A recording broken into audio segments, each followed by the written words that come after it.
साध संगत जी, धन निरंकार जी। सतगुरु दे चरना तो वड्डा तीरथ ते इशनान नहीं।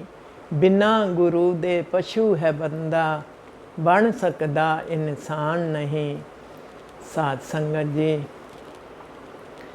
एक बार बाबा शहनशाह जी के समय की बात है। एक गुरसिख बहन बाबा जी को अपने हाथों से चोला सिलकर भेजती थी। हर समागम पर जब वो जाती तो वो चोला ले कर के जाती थी। एक बार बहन वो समागम पे नहीं जा पाई और वो चोला उसने सिला और जो जानकार गुरसिख था उसको दे दिया चोला। कहने लगे ये बाबा जी तक चोला पहुंचा देना। तो साध संगत जी, वो गुरसिख जो था समागम पे चला गया और चोला वो घर ही भूल गया। समागम करके जब वो गुरसिख आया तो उस बहन ने पूछा, महापुरुषों आपने चोला बाबा जी को दे दिया है? तो कहने लगा वो गुरसिख, मैंने बाबा जी को चोला दे दिया है। तो साध संगत जी, दूसरे साल फिर बहन जो है वो समागम पर गई, चोला सिल करके ले गई। तो बाबा जी जब जैसे ही बहन ने नमस्कार की बाबा जी के चरणों में और चोला बाबा जी को दिया, तो बाबा जी कहते हैं, महापुरुषों पिछले साल आपने मेरे को चोला नहीं भेजा। तो वो बहन कहती है, बाबा जी मैंने तो महापुरुषों के हाथ चोला भेजा था, आप वो तो महापुरुष कह रहे थे मैंने बाबा जी को दे दिया है।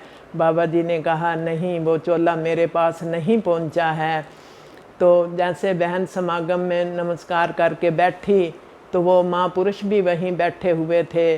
वो बहन उन महापुरुषों से पूछती है, महापुरुषों आप तो कह रहे थे मैंने बाबा जी को चोला दे दिया है और बाबा जी कह रहे हैं मेरे को चोला नहीं पहुंचा है।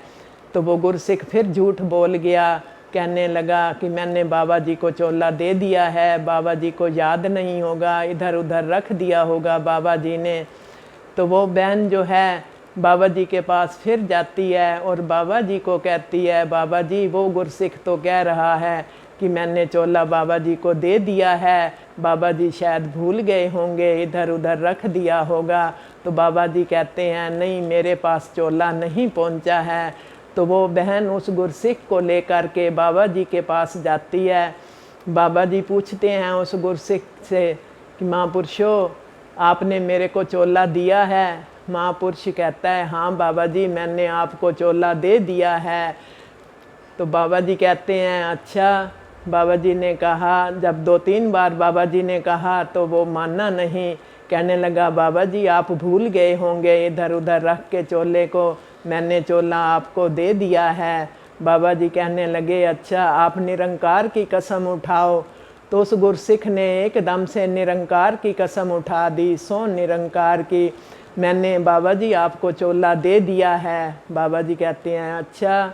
बाबा जी कहते हैं अब सतगुरु की कसम उठाओ, आप मेरे को चोला दे करके गए हो।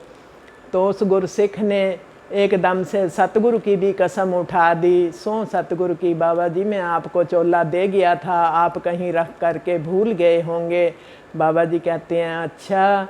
बाबा जी कहते हैं अब आप साध संगत की कसम उठाओ। तो गुरसिख वो जो था, जब साध संगत की कसम के लिए बाबा जी ने कहा तो वो डर गया, कांपने लगा। बाबा जी ने कहा उठाओ कसम साध संगत की। तो वो गुरसिख कहता है नहीं बाबा जी मैं साध संगत की कसम नहीं उठा सकता, क्योंकि मैंने एक झूठ बोलने के पीछे इतने झूठ बोल दिए हैं। चोला बाबा जी मेरे घर ही पड़ा है। वो गुरसिख कांपने लग गया। तो बाबा जी ने कहा तूने इतने झूठ बोले हैं और तूने निरंकार की कसम क्यों उठाई? तो वो गुरसिख कहने लगा, निरंकार की कसम इसलिए मैंने उठा ली थी कि मेरे को सतगुरु बचा लेंगे, इसलिए मैंने निरंकार की कसम उठा ली थी। तो कहने लगे फिर आपने सतगुरु की कसम क्यों उठा ली? तो आगे से वो गुरसिख कहने लगा, बाबा जी सतगुरु की कसम इसलिए मैंने उठा ली थी कि मेरे को साध संगत बचा लेगी। और अगर अब मैंने, बाबा जी कहने लगे तो फिर साध संगत की कसम अब क्यों नहीं आप उठा रहे? तो वो गुरसिख कहने लगा, बाबा जी मैंने निरंकार की कसम उठाई थी तो सतगुरु बचा लेगा। सतगुरु की कसम इसलिए उठाई थी कि मेरे को साध संगत बचा लेगी। अगर अब मैंने साध संगत की कसम उठा ली तो मेरे को अब दुनिया में कोई भी बचाने वाला नहीं है। तो बाबा जी ने कहा, महापुरुषों, एक झूठ बोलने के लिए आपने कितने झूठ बोले। अगर आप ये पहले ही सच बोल देते तो आपको इतने झूठ ना बोलने पड़ते। तो महापुरुषों, यहाँ चतर चलाकी कोई काम नहीं आती। चतर चलाकी करके सतगुरु नूं रिझाया जा नहीं सकता। बेड़ी दे विच वट्टे पाके बन्ने लाया जा नहीं सकता। सतगुरु अंतर्यामी होता है और सतगुरु के आगे हमारी कोई भी चालाकी नहीं चलती। इसलिए सतगुरु के आगे हम हर समय समर्पित ही रहें।